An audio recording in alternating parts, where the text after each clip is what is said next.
All-Star... Welcome! No! No, bad joke.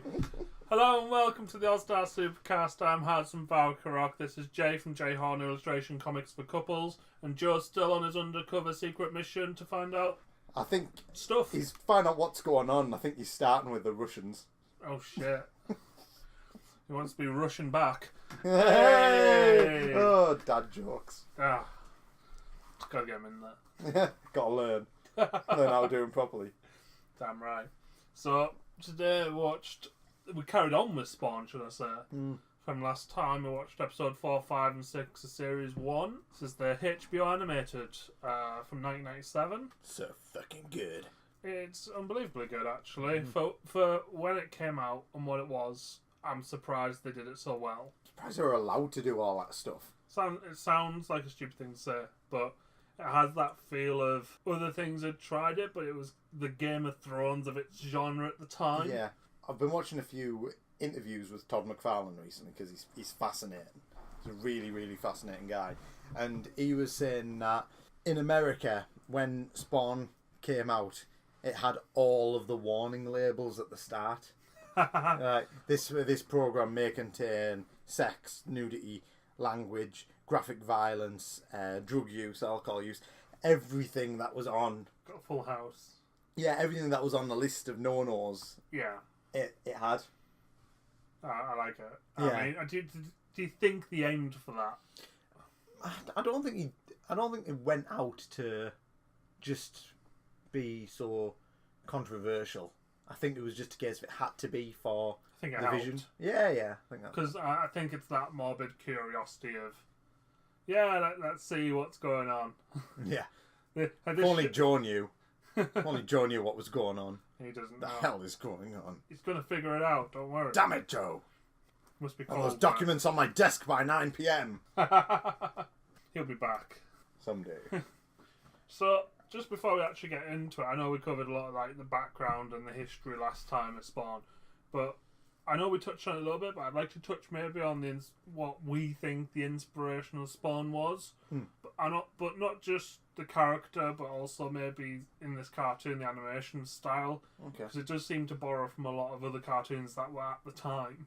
Well, I know that Todd McFarlane came up with Spawn when he was about 15 years old. You can find on the internet his very first concept drawing of Spawn. Whoa. What is the internet? Oh, it's this amazing thing that's ruining everyone's lives. I love it! Yeah, let's go for it. Let's do it. But Spawn looked completely different in that. He looked more like a traditional superhero. And McFarlane said that he saw... McFarlane, like he's my mate. Old Toddy boy. Old Todd, yeah. He said that he saw him more as an alien from outer space, which is where aliens come from. Unless you're American, in which case they come from Mexico. So that's what he originally saw Spawn as. But of course, when he went to Marvel and DC and all that, he didn't really work on his own stuff. No. If you look at his run on Batman that he had, which was a fairly short run, but there's a lot of Spawn in there. He had the massive, huge cape, for example, with the little collary things, little sticky shoulder things, spiky things. You really using my words here. Collar. No, not the collar. The actual bits on the end of his shoulders that stick up. Oh, the like the power pads. Yeah, like the power pads essentially. Of the 80s. Yes, yeah. Yeah. He had those. He made Batman look a little bit more like a demon, essentially. Yeah. And then when he did Spider-Man, he essentially copied all of the poses that he drew Spider-Man in for Spawn. You can really see that. Yeah. I mean, I've now read the first collection of issues, and I noticed in the comic how much it did seem to have that. It sounds stupid to say, but it had a very vertical view, as opposed to everything wasn't on ground level. It used height a lot more. Yes, yeah, it was all him looking down on the world below. Yeah. But then occasionally you'd have the bits where he is down in the. Yeah, it was just different. He was always hanging out in the rafters and stuff like that. Yeah. So kind of like Batman, kind of like Spider-Man. Yeah, I noticed it seemed to There's a few times, especially in the animation as well, where you could almost put Batman or Spider-Man in there and you wouldn't really blink Yeah. and go like, what's that? Because the pauses just seem so natural to them. Yeah, it's true. And I mean, they both take place in pseudo New York. Yeah. So it's not so surprising, I guess. No, that's true. I mean, in the comics, he has had a few crossovers with Batman. All right. As well. And they're pretty cool. I mean, it actually crossed over. His first meeting with Batman in the comics crossed over into the Image comics, but they never referenced it again. But he took in the comic itself. He took a batarang to the face, right, and it cut him right down the middle of the face. And then from then on out, through the comics, he'd had the middle of his face tied up with lace. But it was just never referenced. Yeah, it was never referenced thereafter. But he just that's how it was drawn from then on out. Yeah. So yeah, it was pretty sweet. Until eventually, I think he had just that whole layer of his face removed, and he looked even more grotesque than normal for a while. And it was just, instead of just looking like a burns victim, he just had loads of maggots crawling all over him, that like a rotten facial thing. And for some reason, he stopped wearing his mask because I think they thought it was cool as fuck. Fair enough. Yeah, but anyway, he also gave Spawn the full bodysuit like Spider-Man. See, for me, that's so reminiscent of Venom. I know we touched on like that alien look earlier. Yeah. And they both have symbiotes. Again, it seems that's where there's so much Spider-Man comparison. It's worth bearing in mind that Todd McFarlane created Venom as well. Yeah, I think that you can see that, definitely. And it's amazing that like Marvel didn't go, no. Yeah. Well, they couldn't. Not at the time. It was too different. Yeah. Or different enough, rather. I mean, the ideas come from the same brain, so it's not surprising they're so similar. Yeah, exactly. He named the character Al Simmons after a childhood friend as well. And the reason he decided to go with Spawn being black was because Spider-Man was always in a full bodysuit. You couldn't tell his race, but he felt like all the characters addressed him like he was a white dude. And he just always thought, why? That touches on what we were talking about last time with like the imagery of slavery and stuff like that. Yeah. Tied to it. It's good that he kind of looked at that almost not racist view, but ignorant view. That woke world view. I refuse to use that word. I think I'm too old for that. You're gonna use woken instead because it's the proper way to say it. No, I'm just gonna skirt around that one. Okay.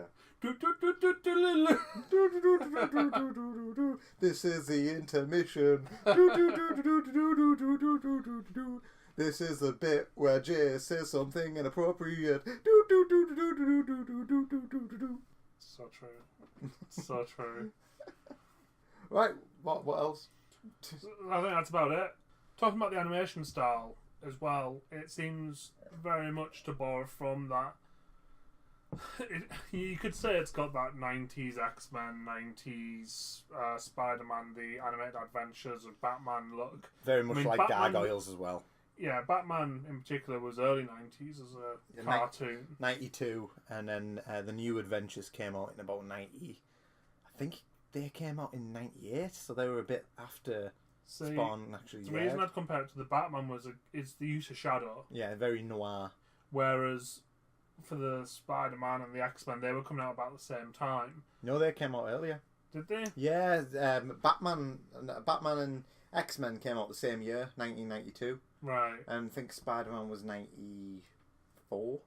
So it wouldn't surprise me, again, you've got the animators just looking at other comic properties. They were the ones at the time. Yeah. So it's not surprising, really, I guess. And how to push the envelope. Yeah. Yeah. But this has... It's weird to say this has a bit more realism to it, whereas they're a bit far out. Well, to be fair, in the Spider-Man animated series of the 90s, they didn't use guns. They used laser weapons. Like, it was weird. You saw the New York police firing laser weapons at villains. And in this one, you just see guys get their heads blown off and stuff. No, I think that's because of the sensitivity of guns in America, like, for portrayal to kids. I don't know. If you watch the new Sacha Baron Cohen thing, they want kids to have them guns. So cracking into the episodes we watched, we start with Tony Twist showing up, kind of just at what was it, scrapyard?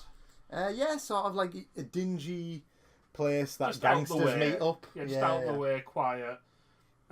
We basically see the repercussions of Overkill being killed off. Yeah, so apparently Overkill was sent by... Well, they keep saying Rome, which I assume is actually the Italians of Rome. The mafia, yeah. Yeah, the proper mafia. We saw that when they first go to get him. It basically says phone our Italian friends. Yeah. But this was all about rebuilding that relationship again and being like, it just made me laugh where he's like, kiss his ass, kiss his balls. Yeah. And it was just like, oh, for God's sake. Work the shaft. Can't be having that in 90s America, can you? It was a different time. Oh, it's weird to think it's 20 years old, this show. 97. 21 years. 21 years. Yeah. Can drink in America. No, not... Oh, yeah, can. Shit! Oh, God, we got to take some Spawn DVDs out on the town. Just pour liquid on it. Yeah, just, there you go, boy. There's your vodka. There's your whiskey. Like you weren't violent and dangerous enough. Yeah. Whoa, boy, cut you off. I'll tell you when I've had enough Jack Daniels and Coke. Rolling down the street. You can see the disc just going like a tumbleweed. Yeah, but in a very wobbly line. Trying to break into someone's car. Picking fights on people. Yeah, except it turns out the people are actually dogs. Stray dogs. You fucking what, mate? You want to go? Just a lamppost. Yeah, of course. Then we get Angela's first appearance shortly after that. Yeah. Yeah, so Angela, that is a character indeed. So this character caused a lot of problems later on in the 90s. Actually, no, I think it might have been the early 90s. It was definitely in the comics. In the comic, it was after this show. The character was created by Neil Gaiman. For those who don't know who Neil Gaiman is, you've got to go check this guy out. He wrote American Gods, Stardust, as well as comics. Yeah, Lucifer, as well as comics like The Sandman. He's incredible. He's proper visionary comic book writer. But anyway, at one point, Todd McFarlane did this thing in the early 90s where he invited loads of writers to come and write special issues of Spawn. You had Frank Miller do one, for example, which was You'll Have Read, because it was in, and that was very... It's one of these, as an idea, it's very cool, but as soon as you put your business hat on, your alarm bells start ringing a little bit for what business it's in. Yeah. And he got bit on the arse hard. Yeah. So when Neil Gaiman... Damon! Neil Gaiman, fighter of the gay man. When Gaiman came and wrote his issue of Spawn, he introduced the character of Angela, and he also introduced the character of medieval Spawn. Yeah, which was we Sean. We saw flashes. We saw a flashback of, yeah. McFarlane went on to use the character a lot and didn't give Neil Gaiman many of the royalties. He still got a few, but not as many as Todd McFarlane was profiting off, which goes against the image. Yeah. It was the old practices put back into use. The image manifesto basically goes against it. So he got his ass sued. Obviously. Heavily by Neil Gaiman. Took ages to go through. Yeah, went a long time. Neil Gaiman won. But in the world we're living in here, that hasn't happened yet. No. So Angela was still able to make her appearance in this episode. Her earrings were awesome. Yeah, basically Spawn earrings. Yeah. I want them. I'll start wearing earrings. As long as they're Spawn earrings. Just replace your Diamante ones. Yeah. Your clip-ons. Yeah. My ears are tender. I'm sensitive. I bruise like a peach. My bum's like one as well. Hairy. Yeah. Where were we anyway? Oh yeah, she kicks the shit out of some rapists. After luring them in. Yeah, she reverse raped them.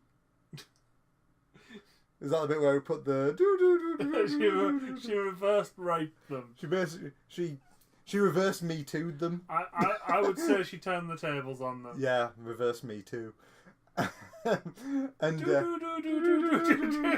so these guys, they start making horrible, offensive comments towards Angela, and she's like, "Hey boys, why don't you come in here and get some action?"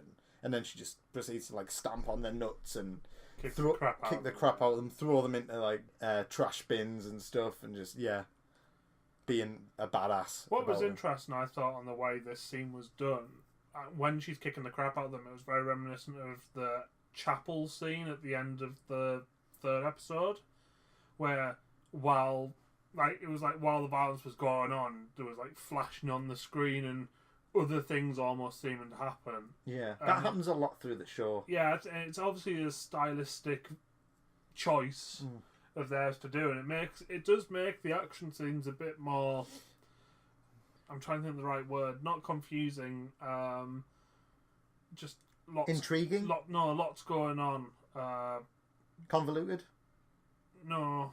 The word's in my head. It's on the tip of my tongue. It's like lots of information coming at you and discombobulated almost. Okay. If that makes sense. I guess, yeah.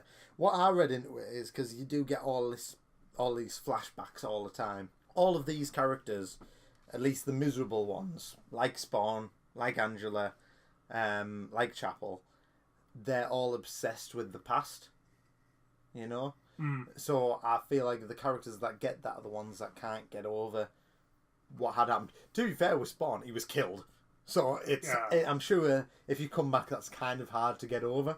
Yeah, a little bit. You know, you'd think so. Yeah, but like what? Later on, Angela goes into she rocks up at work. The HQ. Heaven HQ. And there was a brilliant bit where she gets into the lift and this little guy gets in. And she looks pissed off, and he just thinks about it, and he's just like, "Fuck that." I'll take the stairs. Yeah. But she gets in there and she's talking to her boss Gabrielle, who I'm assuming is another angelic hunter kind of thing. Gabriel. Yeah. The angel of death. Yeah, of course. You're gonna have to edit so much out of this one. It's fine. Yeah. And she's talking about how she's killed every single Hellspawn. Well, it says she killed. It basically says she's killed the last 2. Yeah. And it shows flashbacks to that, one of them being medieval Spawn. Yeah. And she is obsessed with the past. That seems to be it. That's how she defines herself, it seems. I thought it was interesting how it was it was so cliche for like those cop movies where they're going, "Give me the case, man." And someone's like, "Get out of my office." And they're like, "Not till you give me that." It was very much like that. I want your gun and I want your badge. It was almost like, go through the proper channels. It's like when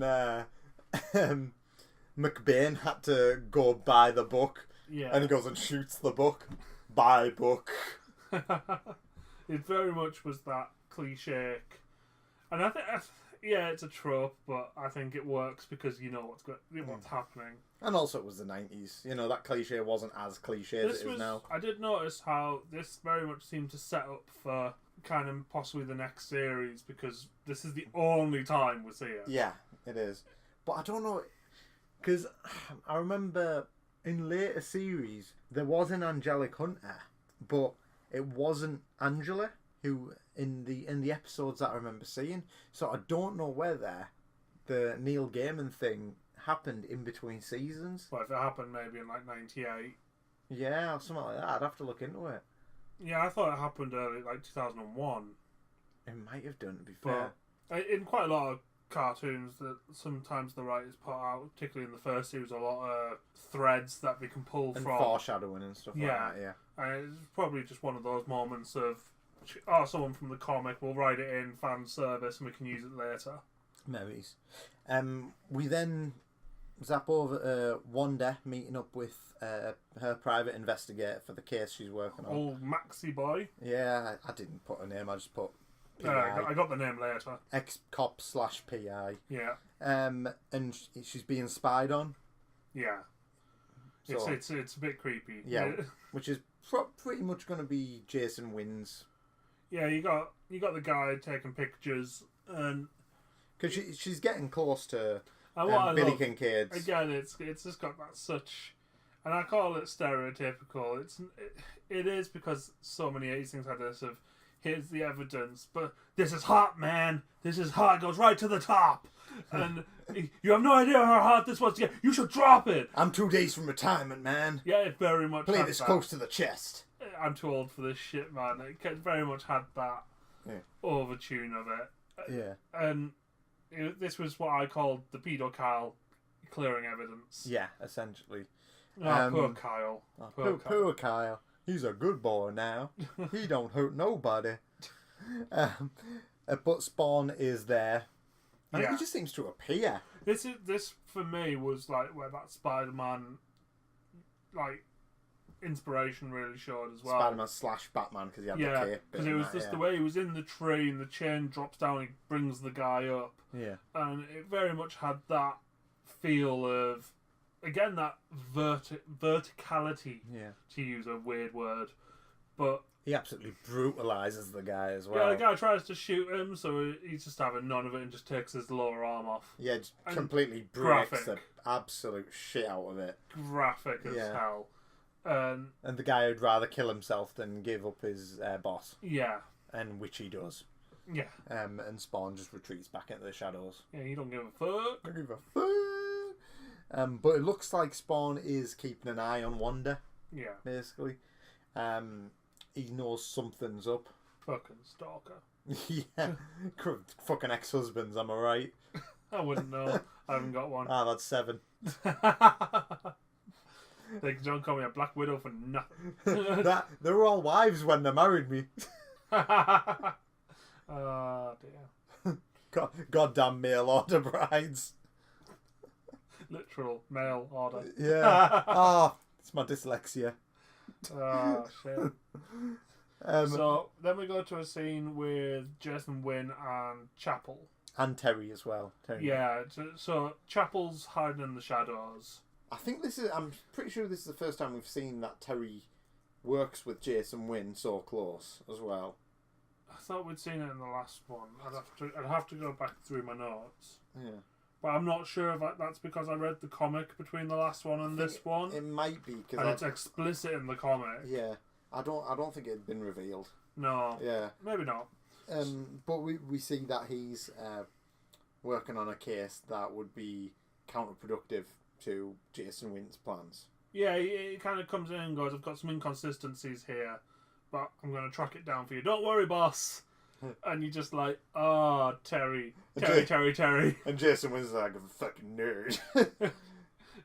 So, yeah, he kind of stumbles upon the story, really. Yeah.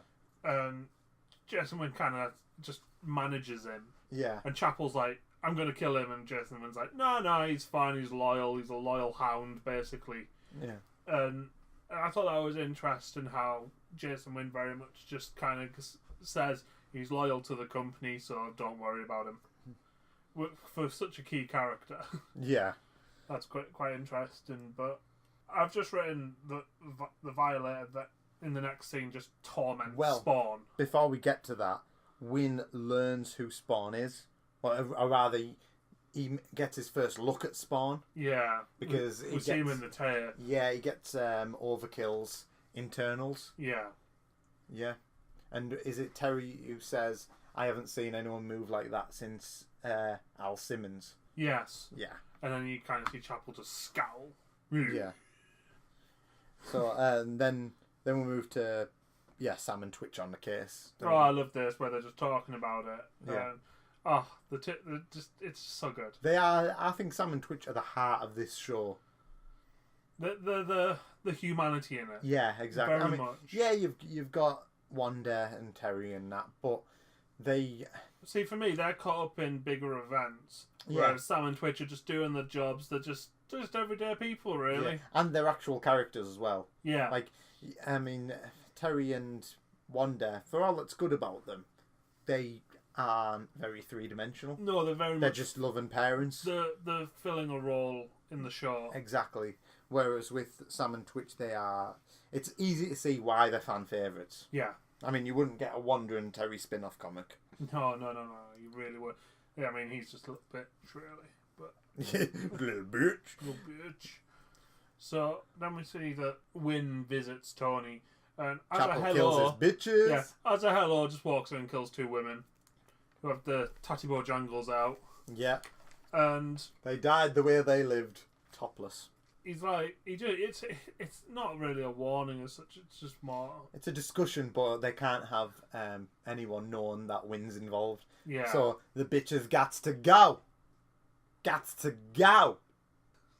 The bitches gats to go. You know, Go. you Gats to go. don't be Bitches gats to go. don't be giving me that sass. Go. Gats to go. The bitches gats to go.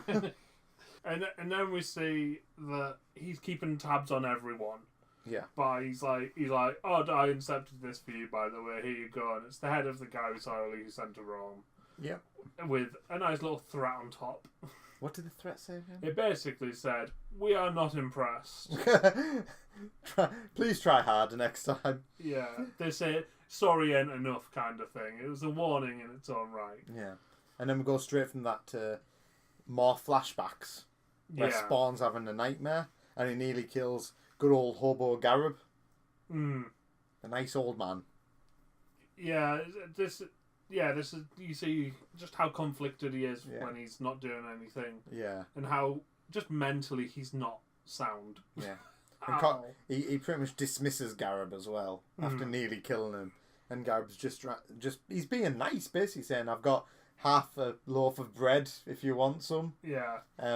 There's only a bit of mould on it. It's only a week old or whatever." What I liked here as well was he basically told Spawn not to isolate himself. Yeah. And Cogliastro alone. repeated that later, didn't he? Yeah, you're not alone in this. I am here with you, and we'll get lost together. Sorry. Why are you looking at your right hand and serenading it? It's just weird. And you know you only find one true love. I know, but the left hand's just there. It's jealous. Oh, fuck left hand. I only use it for steadying myself anyway. Oh dear.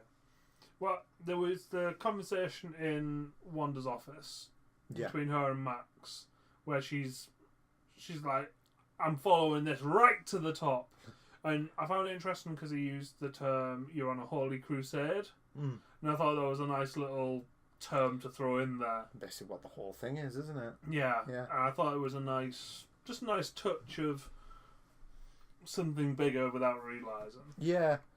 And Clever writing. yeah, it's good. It's good. And then we pretty much move to a little side story, which involves a mad preacher who's kidnapped a deaf child. Yeah, I put deadly crazy priest with grenades. Yeah. Blows up cops, runs into the alleyway with the deaf kid. The kid runs into Spawn. Spawn acknowledges it and then just disappears off. Just doesn't give a fuck. Yeah, he's just like, fuck you. Yeah. But he does give a fuck when one of the police officers just had like some of his friends blown up by this mad... Yeah, so we've had a car blown up, and then as this guy runs off, his partner's on the radio and he gets blown up. Oh, we got the fucking torso, didn't we? Oh, just officer like- down. Torso just splatters on the floor. Oh, Gruesome. that was gruesome. Yeah. That was a bit. I think we both kind of. Oh, just Ugh. a bit squirmish. With Yeah. I think for some reason to me, like, death like that always seems more gruesome when it's animated than when you see it like in CGI form. I think the thing that gets me particularly with when it's animated is someone drew that. Yeah. Like someone had to put a thought process into that, Yeah. and it's just like, ew. Yeah. It was just like a slab of meat just fell on the floor. It was a proper squelch. Yeah. Ugh. I just put gruesome AF on there. But, Wow, so PG. But there's his partner pretty much runs into the alleys in a blind rage and just starts picking on poor Garib again. He gets more abuse. Yeah, just picking on the homeless. Yeah, and Spawn decides to intervene then. Just asking why people with power always abuse it. Yeah, and I basically think having a gun makes you God. Stuff basically like that. takes his gun off him and basically says, "You're going to be me scarecrow." Put some rebar around his neck. And just sticks so him he's to a stuck wall. to a wall. Yeah. And then kind of just wanders off, and then the priest just shows up, and What do we have here? I've got that the priest finishes the job, Yeah. but it's just nasty. Yeah. So he and Sam and Twitch are on this case as well. Yeah, so we in between this we get Jason Wynn Harassing Senator McMillan. Yeah, I just put that he warns the senator to basically follow his orders to the letter and not to worry about anything. Yeah, they've got a whole little bit in here about a tax bill. Yeah, basically, a bit too adult. Like there's a family welfare bill going through, and it's got some amendments on it that Wynne doesn't like, and the senator's openly, because he's going for president now, he's openly like, I'm supporting this bill, and Wynne's like, you're a fucking idiot. Some amendments in here I don't like. Now I've got to work doubly hard to get other people to do what I want. And so he really warns him off here and just scares him. So after Wynne's won the senator off, we kind of go back to Sam and Twitch. They've turned up to try and find this cop, because you got a deadly priest running around. Yeah, it's just not good for anyone. And the cop shows up in a trolley. He's dying. Yeah. And had the shit beaten out of him, basically. what's interesting here is the only word he really gets to say, he says red cloak. And immediately you're like, oh, that means the cops are going after Spawn. Yeah. Because that's the only description they've got. Which is a bit shit. It's crazy to think that he was more scared of Spawn, who essentially just took his gun and put him onto a wall, stuck him onto a wall, than the priest that has done all these horrible things to him and his friends. Yeah, I mean, let's face it, the guy was dying and wasn't really thinking straight. But the next scene, we've got Wynne and Chapel plotting, basically, on what to do. We are so evil. Evil. The worst. I think we should steal food from orphans. Particularly sweets from babies. Yes. We love it. Because we are Mr. Burns in that one episode of The Simpsons. The last time The Simpsons was good. I think it was good for a couple of seasons after that. It's really not now. Oh no, I Jesus. tried recently. Oh. It's tough. It's tough to watch. It's sad. Anyway, so yeah, we have Wynne and Chapel plotting of just how to fuck everyone over. Really. Yeah. It's essentially Cyan gets kidnapped as Wanda finds out Max has been killed. Yeah. That's a hell of a scene as well. Because all you get is this pan and shot upwards of Max dead, 2 gunshots in the back of the chair, and in the background you've got the news on, which is telling you about the bill failing. Yeah. And basically telling you about the senator's position all the time. All it does is it just goes up to a fan, and then you see Wanda learning about the death. This show it's so grown up. It is. It's crazy. It is like watching something like Sons of Anarchy or something. Yeah, very much so. Very much. It's the exposition's great in it. The way that it doesn't give tells you you too everything. Much. It tells you what you need to know, and like a scene like that tells you 2 things in one go. It's great. And so we get Cyan being kidnapped from outside the house, which no good. No good. She was kidnapped by Tony Twistman. Yeah, on the orders. Yeah. And at the same time, the clown went to see Billy Kincaid, didn't he? Was that? Yes. Yeah. Basically, he's like, I got a party for you to go to. Yeah, and gives him an address. Yeah. But anyway, going back. I think they just both recognise the evil in each other. Yeah. Twats. Yeah. Fat men. And then we basically get back to the priest story. Yeah. To kind of finish. This is the 5th episode, and this is it's the nice finishing piece for this. And oh god, what a finale to the episode, really. Yeah. Wow. I mean, basically, Spawn is behind the priest. Yeah, Spawn's watching from a distance, kind of keeping tabs on it. Yeah. But it's very much a confrontation between the cops and the preacher. And it escalates to a point where you're like, okay, this is happening. And then the preacher gets shot. Yeah. In a gruesome sniper rifle assault, isn't it? Yeah, you just see a single shot straight through the temple, hits the floor, and then stands back up. Yeah, Tomsman smiles and pulls pins out of his bomb jacket. Yeah, and at this point, Spawn's like, no! And saves the kid. Yeah. Pulls the kid out, and afterwards we see that actually the priest was Clown, or Violator, whatever you want to call him. He's been busy today, hasn't he? This was him just having a bit of fun. Yeah. And it was just like such a fucked up way of having fun that it just made you hate him more. It seems like in this episode he's more just playing games, trying to get evil out there. He's fucking with Spawn, to be honest. Very much so. And I mean, we know the kid's mute, we found out through it as well. Yeah. Not, when one of the people's like, the kid was mute, Spawn's only response is he didn't ask for help. Yeah. He doesn't give a shit. And so the child is mute. That's his problem. It was just so hard-nosed. And it was just such a good character moment for Spawn as well, because it was like, you know that he just doesn't give a shit. Yeah. If he's not focused on it, he doesn't want to know. Yeah, essentially. And this was very much about changing that. They're starting to change that, I suppose you could say. So, after this, we crack into the 6th episode. And Spawn is he basically cracks some skulls and finds some information out. Yeah, he's tracking the Scion down. Yeah. And he goes to someone called the Mouth. Yeah. And just grabs Not a good name for a gangster, really, is it? Grabs the guy off the street. It's like it's like the opposite of Johnny Tightlips. Interrogates him. Yeah. And then when he finds out what he needs to know, he lets him go. And the guy, he's on the ledge. He's like holding the ledge, and you think, oh, I've seen this a million times. He's just going to get himself up. No, just falls and dies on the street. Another nameless nobody. Yeah. And yeah, then really breaking conventions, isn't it? Yeah. Yeah. And then we see old Billy reaching Scion. Yeah. Kid, we see it from the viewpoint of guards returning to the house. Yeah. Because at the end of episode 5, we see him arrive at the house, but that's it. Yeah. Whereas in this one, we see that what happens. The guards come back, other guards are dead. Billy's just a monster. Yeah.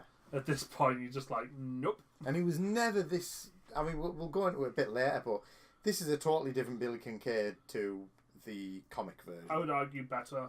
A lot better. I would argue a lot better. I'd agree. But what he does is the same, but who he is different. I think that's the main... We see one of the guards like approach him and swear at him, and he just stabs the guard in the head and just basically says, "Dirty mouth." Yeah. And you see that childish side of it. Yeah, he's a big kid, but he's also a monster. And he kicks the crap out of the other guy, but doesn't kill him. Yeah, so the guy's able to tell. But he basically fucks off with Scion to do his own nefarious deeds. Yeah. And the other guard manages to tell Tony Twist about what's happened. Yeah. And Wynn isn't happy about this. No, Wynn's like, the fuck? Yeah, Wynn confronts Macmillan, yeah. And he very much is like, did you fucking do this? Yeah. No? Then stay out my fucking way, you prick. And just walks off. Yeah. And it was really interesting. With the menace of Chapel just Chapel there. didn't say anything, but the way they drew him and animated him, he was so imposing in this whole scene.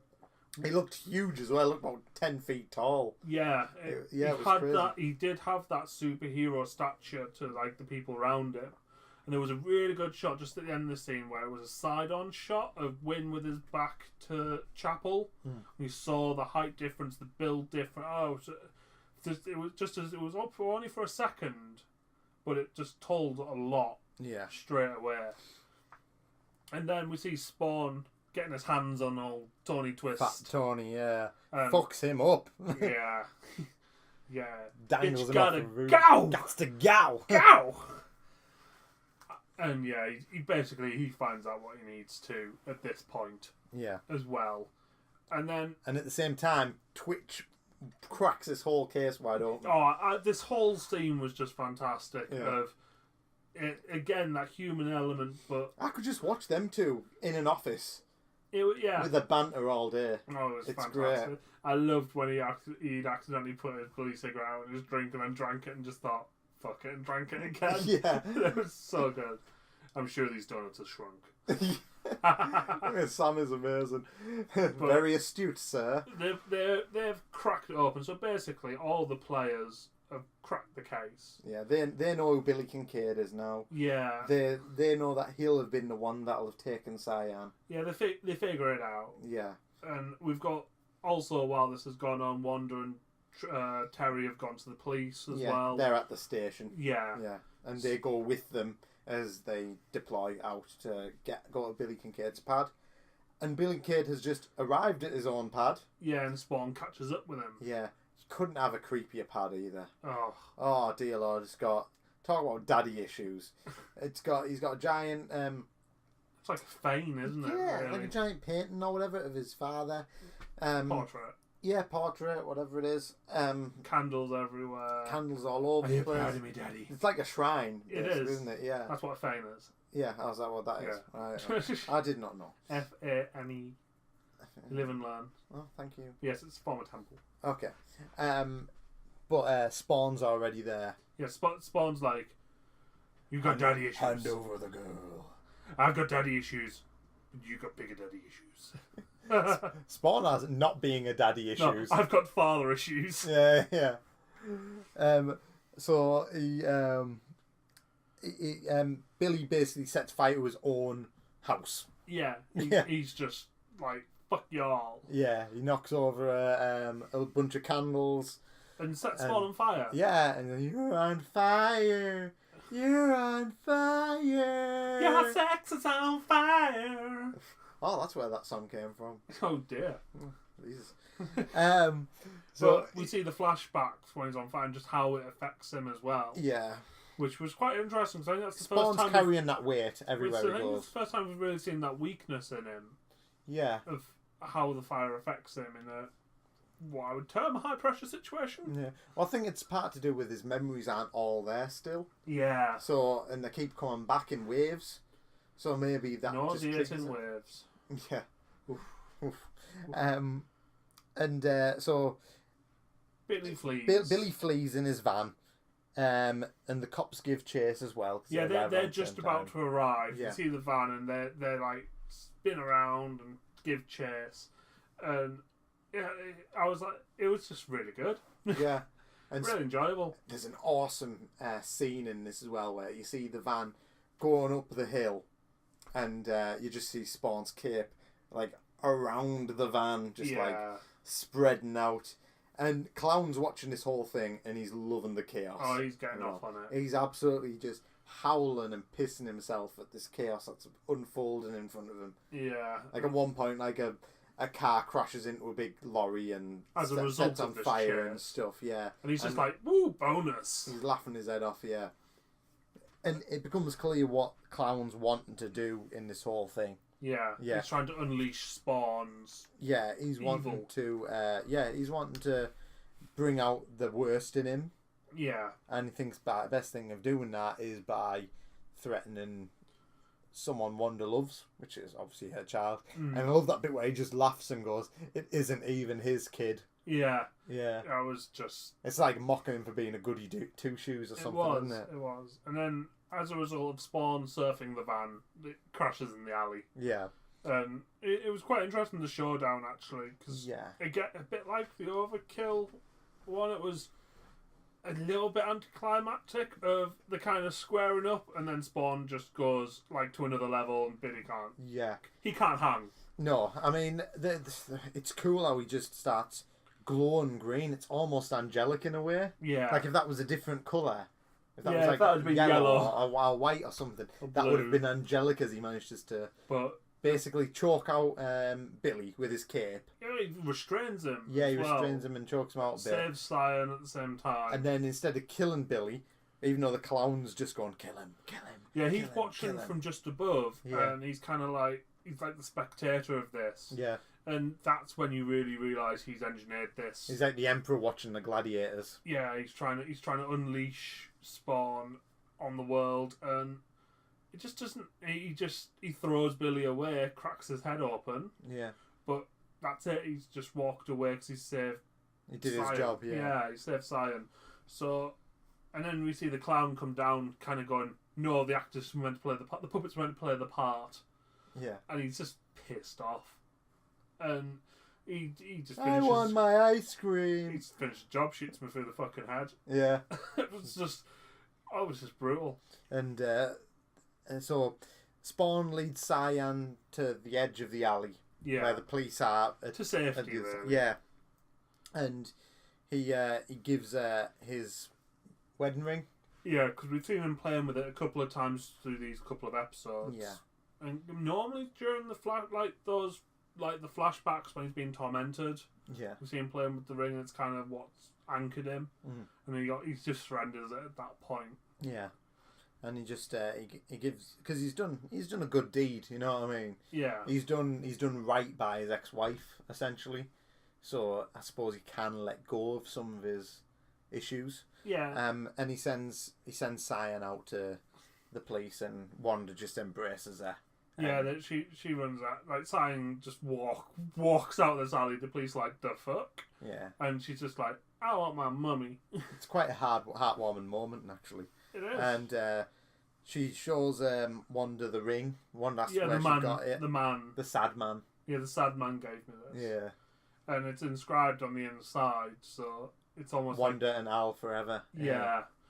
And it was a good end to the episode, I thought. Yeah. But then we jump back to Clown, basically, with Glee going, the boss is going to be pissed at this, or he's going to be so angry. Yeah. And he's shedding his skin into his demon form. Get with the fucking program.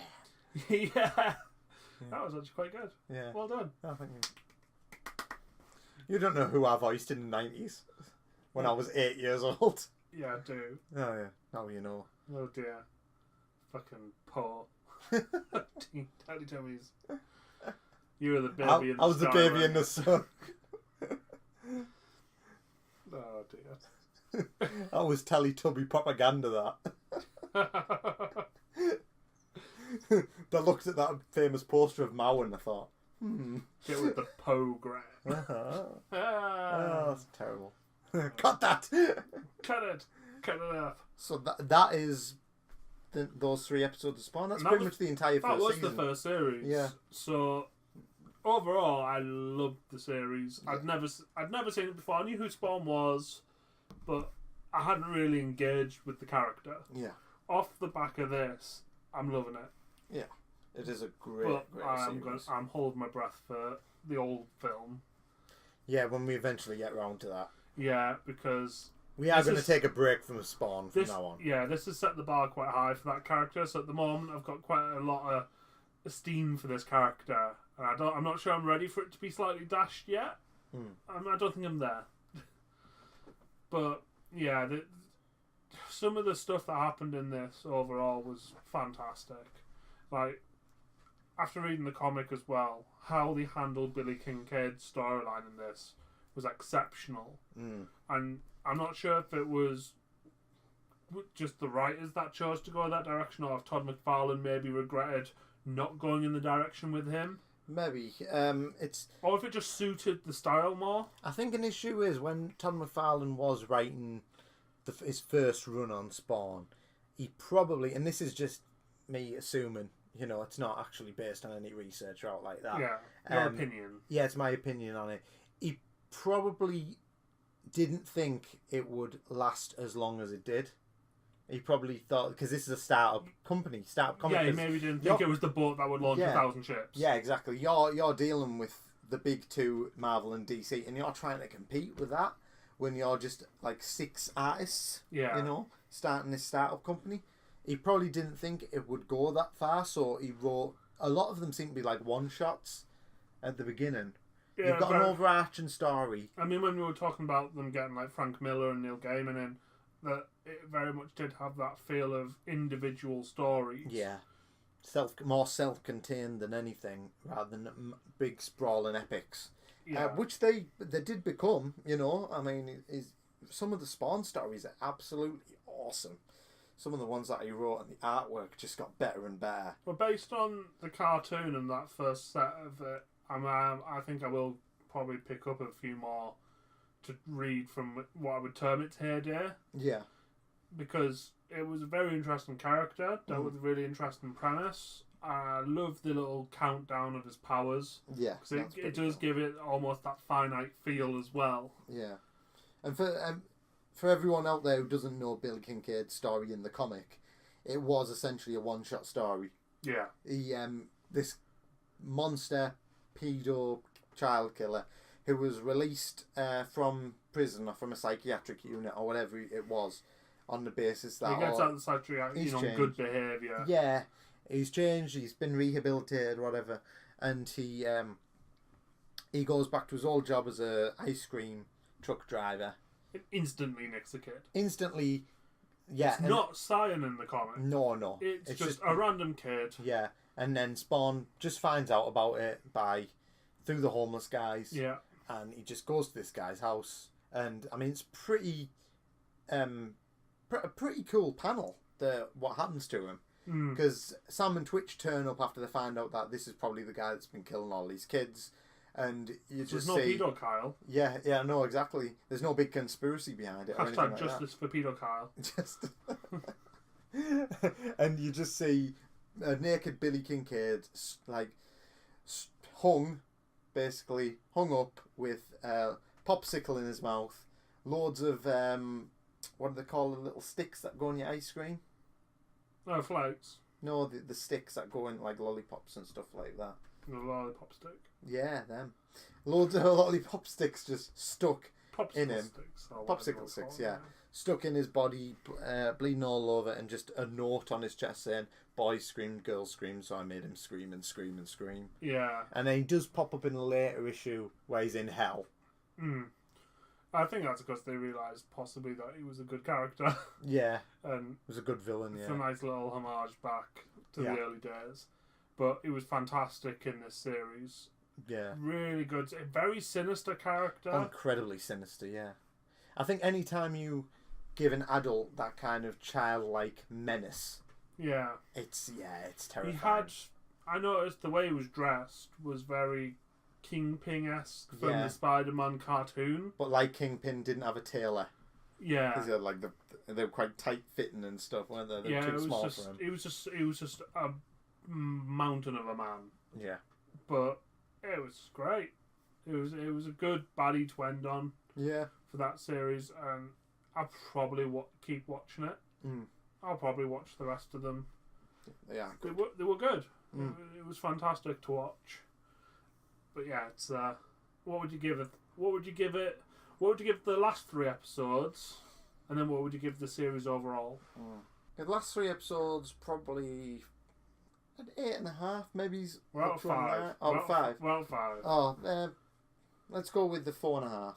You go 4.5. 4.5, yeah. I'd go for a 4. I think I went lower than that last time. Yeah. But these 3 in particular were fantastic. The series overall, I'll give it that. I'll give 4.5 stars. I'd give it again probably a solid 4. I think if it came out today with slightly updated animation, just more high definition, so it was crisper. Maybe better audio quality. Yeah, I think it would very much still have a very dedicated audience to it because there's still nothing massively like it out there. No, animation wise. Yeah, I mean they've got a lot of. The closest thing you got to it is a lot of the more adult-oriented Japanese anime. Yeah, you do have to go abroad for that. But it's not the same, you know. No, you're not going to see your X-Men in that kind of... Last thing that I could probably say is similar to it was probably someone like Afro Samurai. Yeah. But even then that was kind of silly, you know, which Spawn, it has silly moments, but overall it's played pretty serious. It's quite straight, yeah. Yeah. There's nothing really.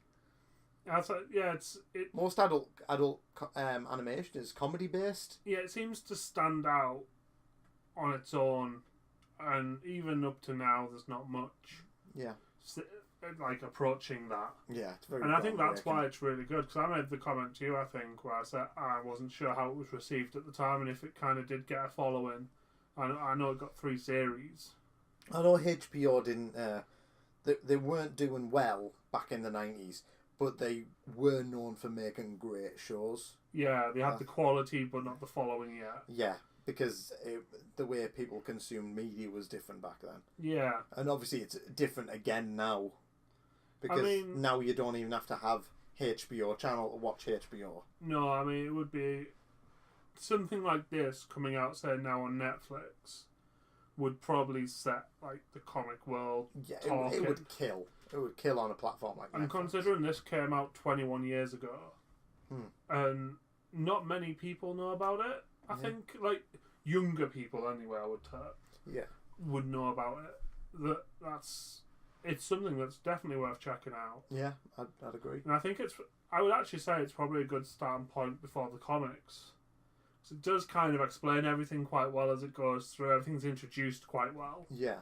And yeah, there's always certain questions you have. And I mean, it's a comic that's been going for years. It's got that same problem that the Marvel movies have. I started collecting it again quite recently. Yeah. I got the last... I've got the last 6 issues. Doesn't surprise. And it's as dark as the show now. Yeah. It wasn't... Like, you've read the first few issues. It wasn't I've read as the dark. first few. It was pretty... like a Batman issue. Yeah, it was getting there. Yeah, it had some dark moments, but it was, for the most part, it wasn't creepy or... No. The new ones. No, but the comic I read brutal. were early 90s, whereas the comic I read that was early 90s was very much kind of Killing Joke-esque darkness. Yeah, maybe even a little less. I'd probably say, yeah. Whereas, I can see it going dark and really thriving in that environment. Because I think the audience is more receptive to it now. Yeah. So, anything else? No, that's me. The comic bank is empty. Yeah. Need to go away and recharge it. I need to go away and just wipe up all that. I'm just going to cut that out. Anyway, on that note, Haz, you can find me at Valkyrie Rock on YouTube, Valkyrie Rising on Twitter. I'm Jay. You can find me at a few places. Find me Prison. Well, eventually, but, let's not look too far into the abortion clinic. Well, I've got to get my meals somehow. Looking for new wives. Yeah, and protein. Where can the good people find you, sir? Find me at J Horner Illustration on the Instagram. Find me at J Horner on Twitter. You can find me at J Horner Illustration on Facebook. You can find me at comicsforcouples.com. Comics to Couples on Instagram. And Comics to Couples on Facebook as well. You can also follow our Twitter as well, All Supercast, or at All Supercast. And yeah, that's good. And I don't know where we can find Joe because we've been looking for him for ages. But you know what he's doing. He's getting to the bottom of it. He needs to. I need to know what the hell is going on. That's what I need to know. Who's behind it? The Democrats, the Republicans, the Russians? Byron Saxton? Who is Byron Saxton? And with that, see you later. Alligator. In a while. Paedophile. See you about. I've got gout. See you soon. You fucking goon.